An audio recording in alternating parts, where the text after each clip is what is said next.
welcome to Talking Tech with Legal IT Insider. I'm your host, Caroline Hill, and in today's webinar, we're looking at the state of legal tech and end to the status quo. What do more than 2,000 legal professionals across the UK and Australia have to say about frustrations with their tech stack and legal tech providers? That was the subject of a brand new report from Clio. It's called The State of Legal Tech, which is hence the name of our webinar.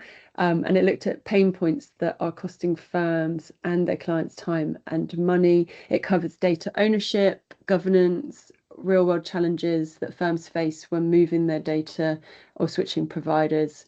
And today I'm chatting with Robin Chesterman, who is Senior Director of Product Management at Clio for EMEA, about the key findings of the report and welcoming your questions and shared experiences along the way. Robin was previously Director of Product at AI Legal Intelligence and Legal Research company vLex, which was acquired by Clio in November. Before that, he was Head of Product at Justice Publishing, which was acquired by vLex. Hi, Robin. Hi, very nice to see you. Nice to see you. I struggled with your title there a little bit, apologies. You're no stranger to acquisition, Robin. No, I'm not. It's been a very lovely journey, actually. I started at Justice a long time ago. Justice was acquired by vLex. vLex was a Spanish company that had, they were both legal research companies, Justice and vLex. vLex was like civil law jurisdictions. Justice was the common law jurisdictions, you know, like the UK and Ireland and Southeast Asia and Australia and Canada. And they had content from all those countries.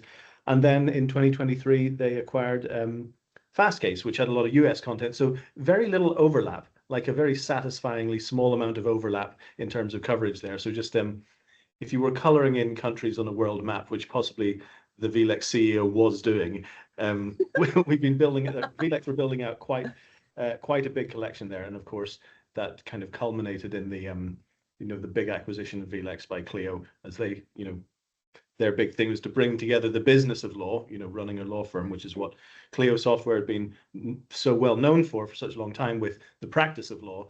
Of course, vLex didn't just have such a vast database, but also had built Vincent AI, or AI tool, on top. So a lot of acquisitions, but a very satisfying path, I would say, in those things coming together. It felt like it felt natural. Yeah, no, 100%. Yeah, no, it's and it's huge, and I love the fact that it brings together everything within one platform. So we're here to talk about the report. So I will share a link at the end, but we're going to run through some of the key findings of the report, which was extensive. So as I mentioned, they surveyed 2,000 legal professionals across the UK and Australia, in terms of the things that we're going to be talking through, just for people listening in, so you know what's coming. So we will be looking at the findings, but we're going to be chatting around the topics. So things like whether people are happy with their tech stack, why perhaps when things are clearly not working as efficiently as they should be, lawyers are saying that they are happy, and there's an element of familiarity. We're going to take a dive into that.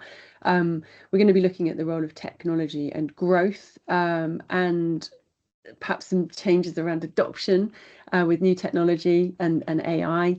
We're going to be looking around, a big part of this is data ownership, so people's perception around whether they own their data, and the ramifications in terms of moving data and some of the difficulties that firms have been having with that. And I personally have spoken over the while to firms that have experienced that. This is something that's come across quite strongly in this survey, including costs of exit, which are not inconsiderable, and looking at some of the barriers to change, looking at governance. There's some quite striking findings in the survey around perhaps lack of governance and AI policies, to be frank with you.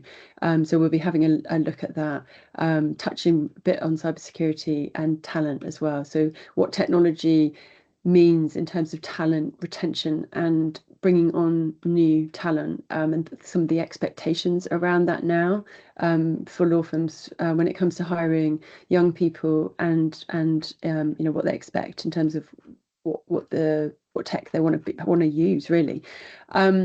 So if we just, and as I said before, please jump in with questions as we go. If you've got experiences that resonate, please just jump in. You know, I won't name you, but just share your experiences. This is supposed to be interactive. So just headline finding, Robin. You looked at the tech stack, and a lot of people said, I mean, most of the people you surveyed were lawyers, I think, actually, but they said they're happy with the technology, but 50% of them, I mean, there was UK and Australia. If you want to highlight the differences, I'm being quite general some of the time, and I know there were differences, but just as a general observation, so lawyers lose many hours a week. So in the UK, that amounted to 44 days of work a week due to complicated technology that doesn't really work that well. But a lot of them said that they were relatively happy with their tech. Yeah. That was the first thing from the survey that kind of jumped out to me. It doesn't make sense, does it? No, it doesn't make a lot of sense. I think it was something like 85% of lawyers said they were happy with what they had, or generally happy with what they had. And yet, you know, a large amount of them, maybe 50%, said that they lose up to 44 days a year due to inefficient systems. I think what that tells you is that satisfaction is not the same as performance. And the legal profession, and particularly when it comes to technology, they have been a little bit renowned over the years for not being the fastest to adopt things, or maybe lawyers have just kind of adapted to friction. And it's just kind of their lived experience. You know, my experience of being a lawyer and using legal tech is that everything is a pain. So that kind of it's good enough maybe becomes normalized and has become baked in. So I think that there's quite a lot of that. As people say, well, I'm generally happy with it, but I do think there's a lot of just accepting stuff going on. And you know, you mentioned AI is going to be a big part of the conversation here, and I think that changes things dramatically, because I think the subtitle of the report was, you know, the hidden cost of complacency, and I think the hidden cost is the belief that inefficiency is cheaper than switching. Like it's easier to just kind of I'll muddle through with what I've got because shifting platforms is going to cost a fortune and it's going to be a pain. You know, what I've got is inefficient, but replacing it's going to be worse. So, excuse me. I think that AI changes that calculus there, because the gap between an old inefficient system and one that is really doing or a really modern system, the capabilities that it can give you, or the changes are really quite profound. So it's not really a question of is switching worth the disruption? It's kind of more about the opportunity cost of, you know, what are we leaving on the table by not switching?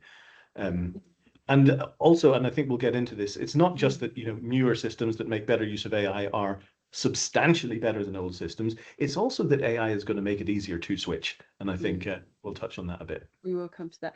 Yeah, it's like that familiar, even in the last few years, you know, technology has become much more a part of the conversation, hasn't it? I think you could say that at some point they may not even know, you know, almost like familiarity breeds contempt. You know, you may not even know the alternatives. I think everybody now is much more engaged in tech, and even if you're not interested in it, I think it's so prevalent in the media, and it's affecting the legal sector more than many others. We're going through our own transformation. So I think even if you haven't previously, you've just muddled along. I'm a former lawyer too, and I understand that not wanting to engage with it. I think now it's so much in your face, isn't it, that there's and also there's a curiosity. I think what's really lovely is there's a curiosity, you know, that wasn't there before. So it's like, what else is out there and why can't I do that? I think, you know. That is very true. There is a lot more curiosity, a lot more publicity.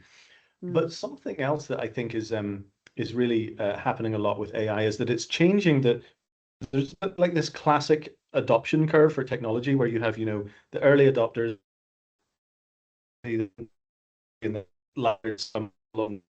That's sort of been around for a long time. You know, this is how we think of how, you know, technology gets adopted by people. But I think actually that changes a lot with AI, because as AI gets better, it actually becomes less like technology. Something that we do with reports like this is we often just sort of use the word technology, like blanket technology. What does that mean to you? Are you happy with technology, or how much do you use technology? But the technology itself, or what it means to use technology, is changing enormously. So with, you know, good AI interfaces, it's not the same as trying to learn a new system that had, maybe a training program or complicated manuals or, intimidating user interfaces or some, I don't know, complex dashboards or something to get used to. It's conversational. The best AI feels like working with a person, and that, that's something that we strive for when we're working on, it should feel like working with an associate. It should feel, and it should feel like being able to ask questions of someone who can understand your language, can go and look things up, can proactively do things, of their own accord. And that's kind of how we think about it. And I think that it means that the barrier isn't, technical literacy anymore. It's just the willingness to ask a question. And I don't know, maybe it's an irony that AI is most powerful to lawyers who dislike technology because it feels actually more human in the end than a lot of other technology in the past. Yeah, it's a really good point. And the ability to sort of communicate in natural language and yeah, it has changed. I think so. There was something in the survey about the role of technology and growth. So a lot of lawyers recognize that legal software plays a role in growth. 12% reported little or no impact on growth in their firm. And 8% said their legal software has negatively affected growth. So in light of what you were saying, so I think it's interesting, your point about the way that people are interacting with tech, but I think there's still a lot of legacy issues in terms of integrations, in terms of lack of efficiency around having to swap from platform to platform, remember passwords. I know this naturally falls into your sweet spot, but I just mean just generally, this is a very, something that when I speak to a lot of people, this is an area of frustration, that the inefficiency around just having delays between and things just not working, to be frank with you. Yeah. Yes, I do think that it's sometimes it probably from the point of view of a lawyer feels quite strange to hear people talking about AI and the wonderful, amazing, magical things it can do, whereas their reality is working with, older systems that are meant to be technologically quite advanced, but probably give them no end of headaches all day long. So the growth point was interesting because was it 8% said that actually was technology negatively affected their growth, and maybe 12% said that they had experienced growth. Was that the numbers? So 12%. So it was 12% report little. The majority know that legal software can help with growth, but 12% say it's had no effect effectively, and 8% said actually it's had the adverse effect. It's negatively affected growth, which is quite an interesting observation. So again, I think this comes back to the very, very broad definition of technology. I can certainly believe there are 8% of lawyers who would answer that question no, just because they hate Outlook, or they hate something that would nonetheless be classified as technology, or they hate the plugin or extension that's been added to Outlook by their IT systems that mean that they're having a bad day. They're having a bad day. I think 8% could probably be quite easily covered by that. For the 12%. I think it's worth mentioning that growth is not the only motivator. Not everybody wants their law firm to grow. There's a lot of probably small to medium businesses where maybe they want to stay how they are. They have like a good work-life balance. Maybe they're a solo. I want to do the same amount of work, make the same amount of money, but do it in a kind of more relaxed way. Or maybe I want to take on more clients and do what I feel like is better work, but I don't want to have even one more person. I like how I am. So I think growth is important to a lot of people, but it's not by any means the deciding factor for everybody. Yeah, it's a very good point. I guess there's that temptation, isn't there, to always think you should be growing every year. But actually, I think just a bit of probably maybe we should have tested by sanity. Like I feel so. Yeah. How much is your technology making you go insane? That would be better. In terms of let's do data ownership. So this is a big part of the survey, and maybe something that people listening in have experienced issues with, or they know people or their clients, depending on what side of the fence you are. But so in the survey, most lawyers said they understand data portability. The figure was very much similar for that for UK and Australia, 86 UK, 84% Australia. But understanding and having control, the report stress are not the same. So, and then it was people, you measured nearly half of lawyers are not confident they own client data. I mean, to a degree, they don't own client data, but and this is not really what it's getting at. So nearly half of them are not confident they own their data. Just under half say they would need to check their software contract. And it made the point that understanding data portability and ownership is key to understanding if solutions are meeting your needs. Yeah, nearly half of firms aren't fully confident they own their client data. And I guess that's probably, they'd say the same number for, they're talking about owning their data, I guess. That's kind of extraordinary when you think about it. Like, half of them think that they don't. I'm almost certain that all of them do. Like if they're using, proper proper systems that have been designed for the legal industry, this is a huge part of what we do. Making software that is compliant with all of the kind of regulations and the zero data retention agreements and all of the kind of security that is required, and it can give folks back what they need. Like we do that, and I think most people who are serious about their work do that. So it's not really a technical question. It seems to me, I think it's more like a confidence question. Why is it that people don't feel that way? So I think that could be a few things. I think migration is one of them, because I think probably the contracts are quite opaque, or maybe they don't pay attention to them. Quite often you do at the start, but then as things go on, it feels like, if I had to get my data out of this system, I'm not sure how I would do it and who I'd contact and whether I'm allowed to. So that migration path is probably or possibly unclear. The extraction process, we heard this in the report, is expensive. It can cost tens of thousands of dollars, or at least I think the number was $12,000 to extract on average data from these systems, or take up to 4 weeks. That was a kind of I was a bit surprised by that. You might argue that you're surprised it's not higher, but the fact that there's a cost and a time at all, I feel is in pretty poor taste these days, and it's not something that I think can survive for much longer. It's a bit like, when you get charged on your credit card or a debit card and you have to get a refund and say it'll take 4 to 6 weeks to refund it. It didn't take 4 to 6 weeks to take the money off you. It just suits them a bit better for to take a little, a bit longer to do it. And you can imagine why they do it, because obviously it's kind of loose lock-in. It's not that you can't leave. It's just painful enough that it's going to cost something and take a bunch of time that you wouldn't. I'm going to bring you back. I'm going to bring you back to the costs, if you don't mind, because so we've got a big deep dive on that.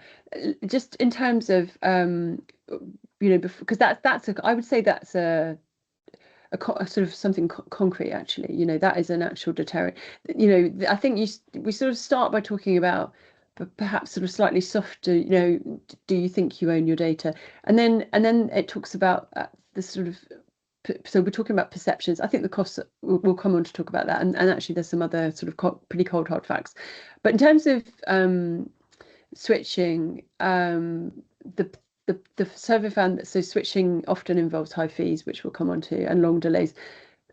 So 3 in 5 lawyers believe migration is possible, but would involve significant time and expense. I suppose that's actually, to be honest with you, that's quite linked to the actual cost. So we could jump in and deal with that. But it was more so it was also the time. If we perhaps deal with the time first. So they found that switching is daunting. Lack of portability means that vendor relationships shift from a partnership to a dependency. Control over data is control over. So there's lots of comments around whether what that relationship looks like and what it should look like. A little bit going back to some of your points about whether this sort of element of control, because I guess what you really want, particularly in this day and age of change, is to have that partnership. And I think the needs of law firms are growing, and actually you want a partnership, and you're not really going to achieve that if you feel like you're locked into this relationship, and that's why you're there. Yeah, I think a good partnership, and partnership is what we should all be aiming for, and I think it's what everybody wants. We've seen that time and time again. That's what customers ask for. They want to feel like they're working with someone who has their is aligned with them and has their interests in mind or in at heart. Um, it's, as I say, it's just in poor taste these days, maybe worse than it's ever been, for a vendor to make it hard to do that kind of thing. You want people to stay with you because they value your platform and they like working with you, not because they can't face the pain of having to move. They wish they could move, but they can't. It's just not a way to hold on to folks. Um, it may have been a way in the past because actually I feel like, and I'm going to keep on bringing up AI changes all this because it does. In the past, it was the vendor had control over whether you had to ask them to get your data. But now I'm not advocating anyone to do this. I'm just saying the direction of travel and the kinds of things that I think you can do. You probably could get an AI agent, something like Claude Code or similar, and you could ask it to control a browser and click around and download and export every single thing from one system and save it in the file system and write, save all of the files, save, manifest, metadata, all of that, save it, and then prepare and import it into another system. Anything that you could do in your own time, but even if it would take you 10 years, you can get an AI to do because it can control a browser. So I'm not saying anyone should do this. I'm just saying the direction of just technology in general is that AI will make it easier to move from one platform to another. We saw a small example of this, not in legal tech, but in general AI. There's big fuss in the US where, with the contract with the US government, where Anthropic didn't want to do it this way, and then OpenAI said they would do it, and then a lot of people backlashed to OpenAI, and Anthropic came out with here's how to migrate all of your history, all of your memory from OpenAI and ChatGPT into us. Like, here's the prompt, here's what it'll give you, and here's how you bring it into our system. That's kind of a small example, and I think that there will be greater examples where the sophistication of the technology means that there's less power in the vendor's hands to say it's going to cost this or it's going to take this amount of time to export. There will be other ways to do it. Yeah, I mean, that would be incredible. I know that for law firms, I think one of the issues that I've seen in terms that they have created, that some people describe it as a spaghetti junction. They through either, it might be through acquisition, it might be through simply customization after customization. They created this sort of monster, which it causes issues in itself. It would be great to think that at some point, in terms of a rebalance of power, I like to think that there's other things that are going to change, but it would be great to think that you could have some kind of similar, I don't know what that would mean contractually, but the ability to port your data without relying on having to if a vendor's being difficult, without relying on them to do it. I mean, I speak to quite a lot of people that vendors can make it incredibly difficult, as we know, and not just in terms of cost, as we're going to come on to, but actually the amount of time that it's going to take. And I should think actually in the report there was a report that it could take up to 4 weeks. And with everything that's going on, with everybody's trying to manage so many things at once, so many different competing priorities, I think hopefully I would like to think that the thought of that at least will create pressure and a rebalance of some of the power.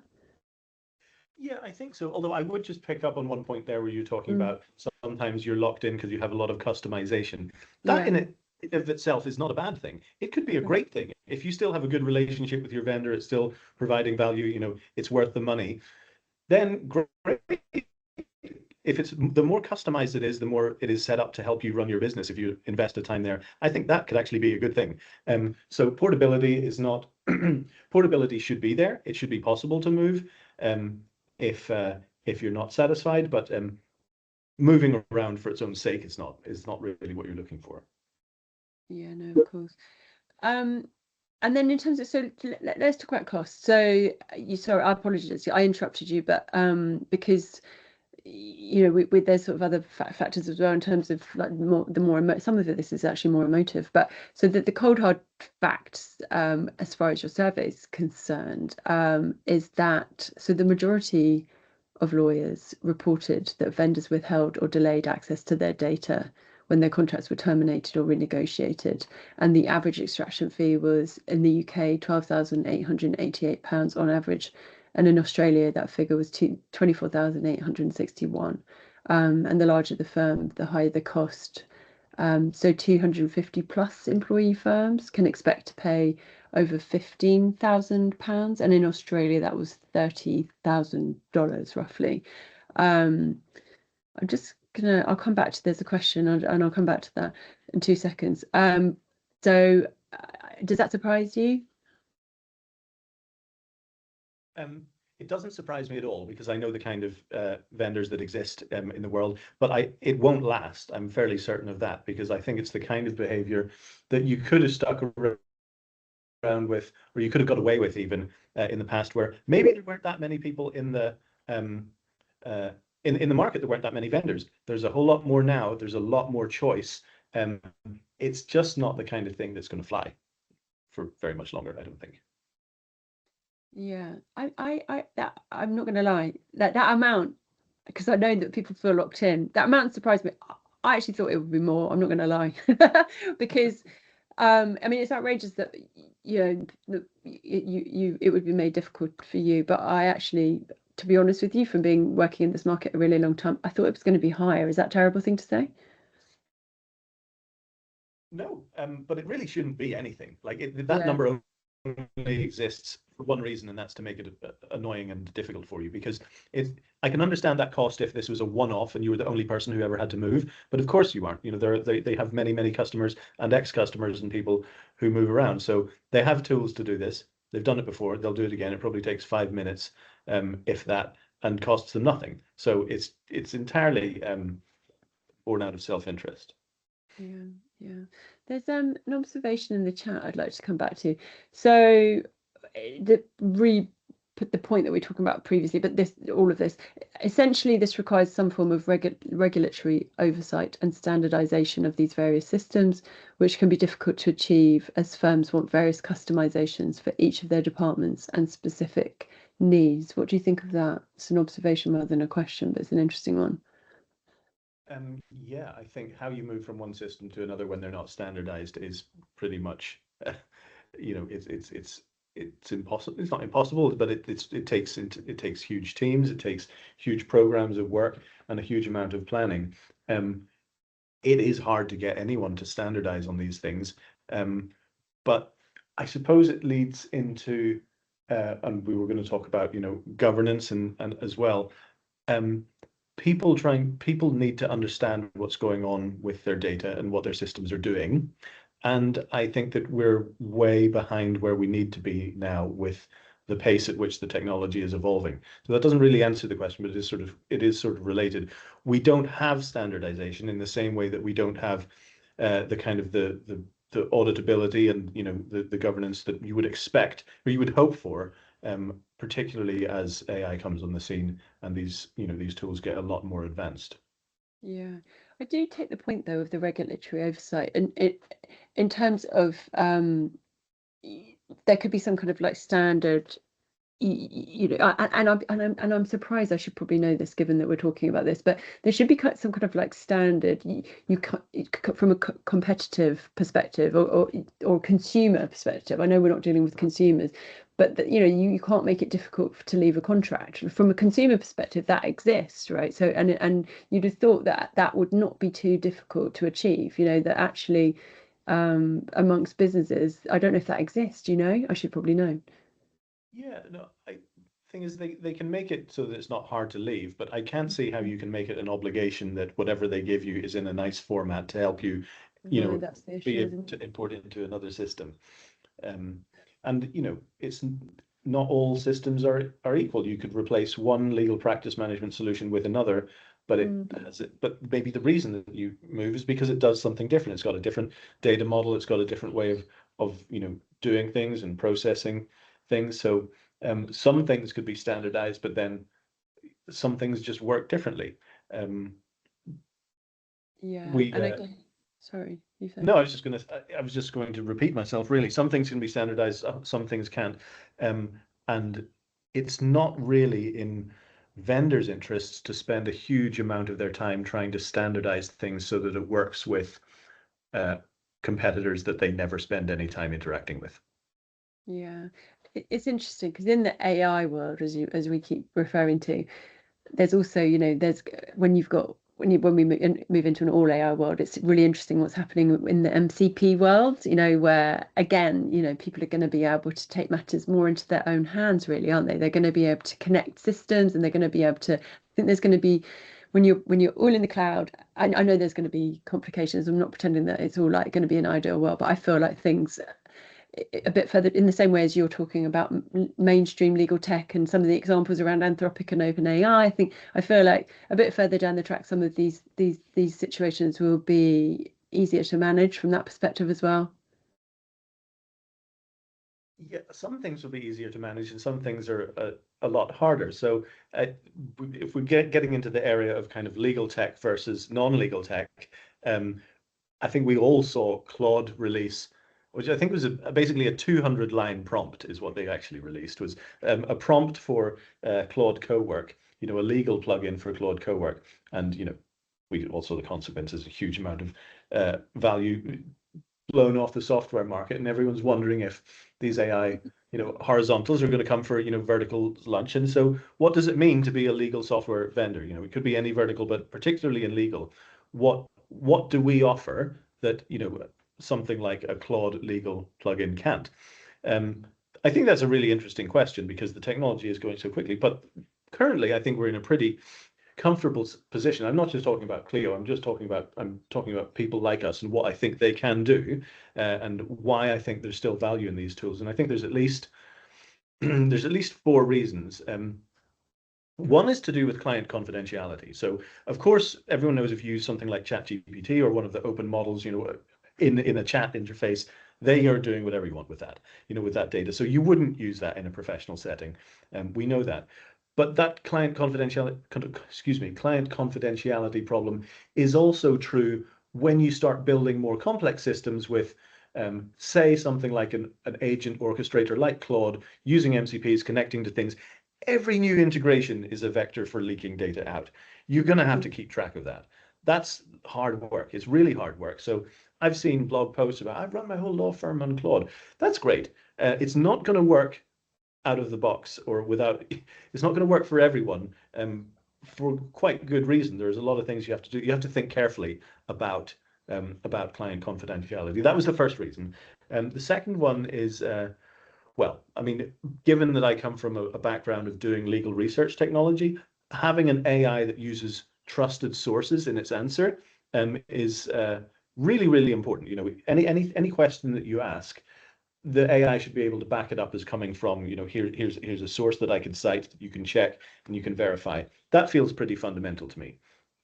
And there's a segue I'd like to come on to a little bit about legal research as well that I think is kind of interesting here. But just to finish the point, the third thing that a lot of tools like ours is matter context. You often hear people say that context is king. The more information that you can give the AI about your matter, about your client, about what's going on, hopefully, if you've been spending time using these tools, it's there. We have a DMS, we have, client communications. It's part of an encapsulated system that is safe and regulated. It's not exposed to the outside, and it can help an AI do a better job for you.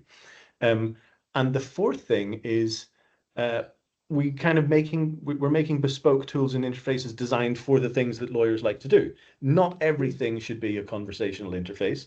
Not everything should be a widget of UI that you might get from an MCP app. Sometimes you need something that is really closely aligned with what the actual day-to-day work of lawyers. And we use this expression at Clio, like where, getting closer to the grass, like when it meets the real world, the things you have to literally filing in court, working with clients, collaboration, things like that. When it's not just a chatbot, it's not just analyzing a document or just throwing it at an LLM. When it kind of meets the real world of real lawyering, that's where we can make bespoke tools. So those were the 4 things I was trying to get at. There's client confidentiality, trusted sources, bespoke tools, and matter context. I think those are things that you can't just get for cheap just by sellotaping together MCPs and putting them into an off-the-shelf agent.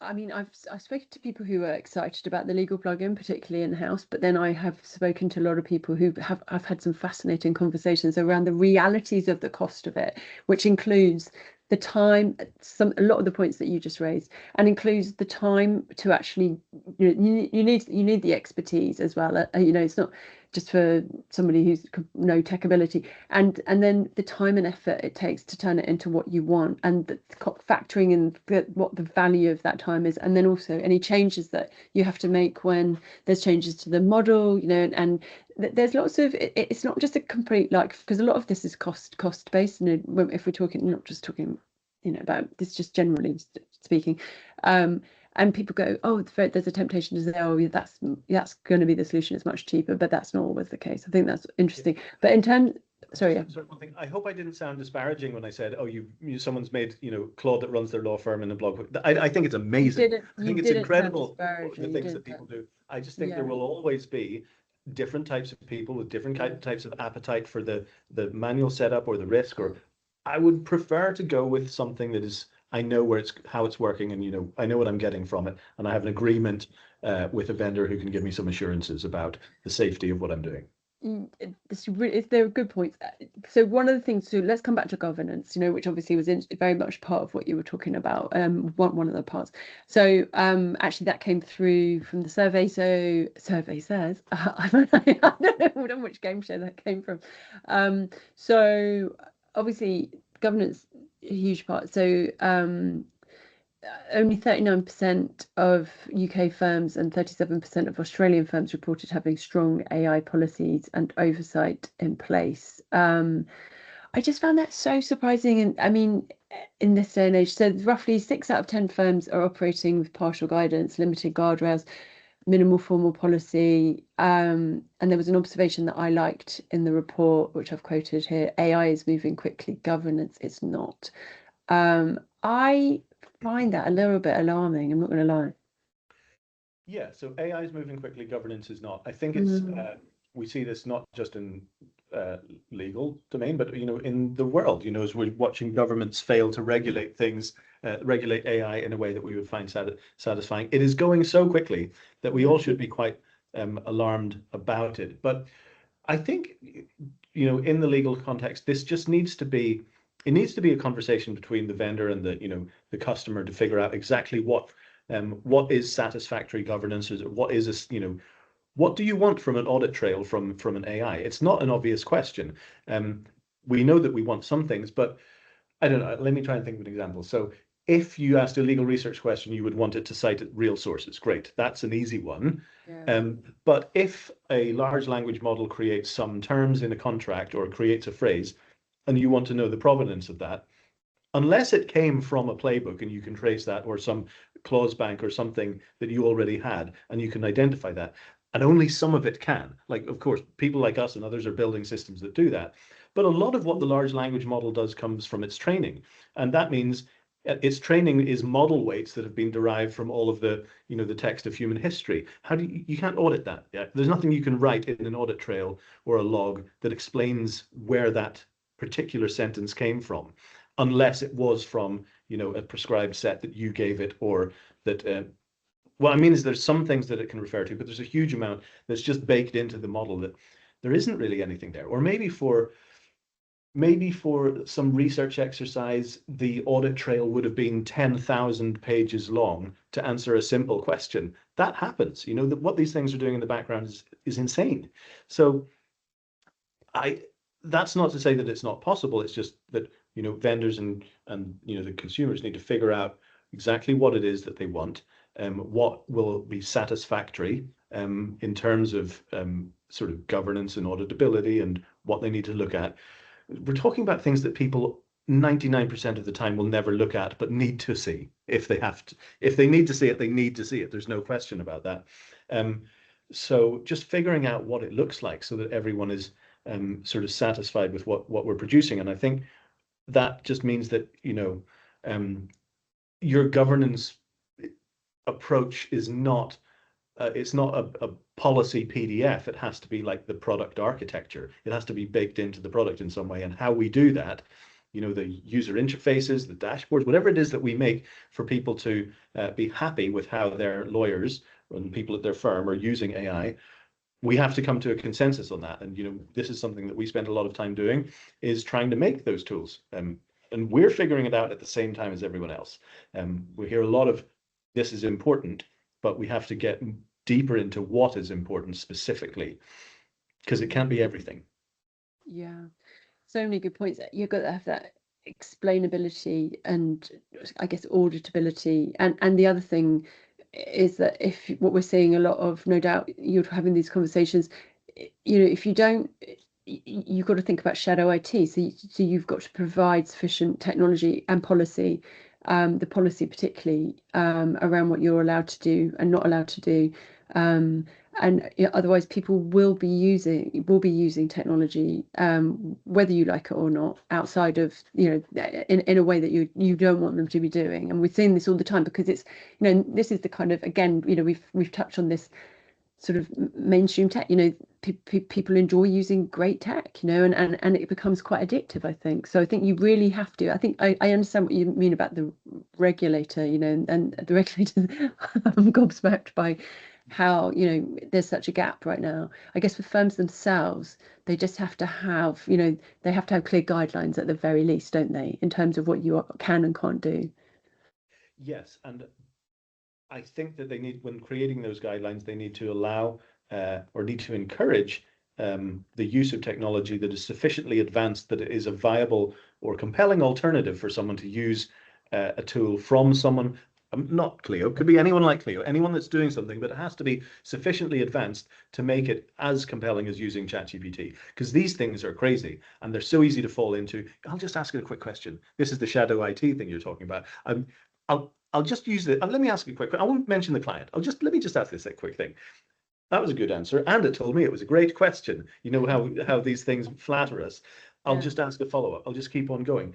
And I feel like everyone is on a little personal journey of how they use AI. Like how I use it is different to how my partner uses it or my colleague uses it. We're all doing a slightly different thing. So at firms, I think the firms need to be very, very proactive and forward thinking about making sure that they're putting good tools in the hands of in the hands of their lawyers, so that they just don't lose them to the alternatives that are out there, because then there's no control at all. You know what? I'm sorry we're at time, but I just want to end with just some key takeaways from you. We've covered a huge range of topics. I really appreciate it. Are there any sort of what would be your sort of wrap in a minute wrap up, if that's possible, key takeaways from the report, or just from your general observations? Yeah, so I would think there's a lot about portability, and this just has to be easier. It should be easier. Anyone who's doing vendor lock-in has no future, in my opinion. I also think that what it means to use technology has totally changed. The definition of doing technology, or sorry, using technology, is not how it used to be. So we talked about AI getting easier, becoming more human. So what used to be considered complicated technology now is really simple. It's great for people who hate technology. Similarly, something that used to be complicated, like a complicated job like legal research, people might have thought, I don't do much legal research. I don't look up cases and statutes and things. The definition of that has changed. What we're talking about is an AI that has ambient legal knowledge. It's always there in the background, and it can cite its sources. Whether it's a small question or a big question, it could take, it could be something that you would just maybe Google in the past, or maybe you'd go on a deep, it doesn't matter the size or the complexity of the question, you're still using an AI that knows the law, and why would you want one that doesn't? I think the point there is things that we thought were complicated are now simplified. Things that we thought might be huge tasks are now simplified. So it's a huge enabler of both technical power and legal power. I think stuff that was maybe just the privilege or the purview of specialists is now available to anyone. So it's becoming a part of everyone's lives faster than we can even imagine, I think is what I'm trying to say. Things that we didn't think were technology are. And vendors and law firms alike have to kind of recognize what's changing there. Yeah, I like that. Thank you. Yeah, some other takeaways. So the report: flexibility can't be optional, AI can't be unmanaged, security can't be an add-on, migration shouldn't feel risky, modernization isn't a feature upgrade. That- And I appreciate your thoughts and for running through the report for me. If anybody wants to have a look at the report, we'll paste it real quick in the chat. I'm sorry for keeping you a little bit late. Thank you so much for joining us. Thank you for your observation. Thank you, Robin, for your time. And we will be sharing the report with everybody who listened in. And they're doing it right now. There it is. It's been a pleasure. Thank you very much. Thank you. Thanks, Robin. Thanks, everyone. Bye.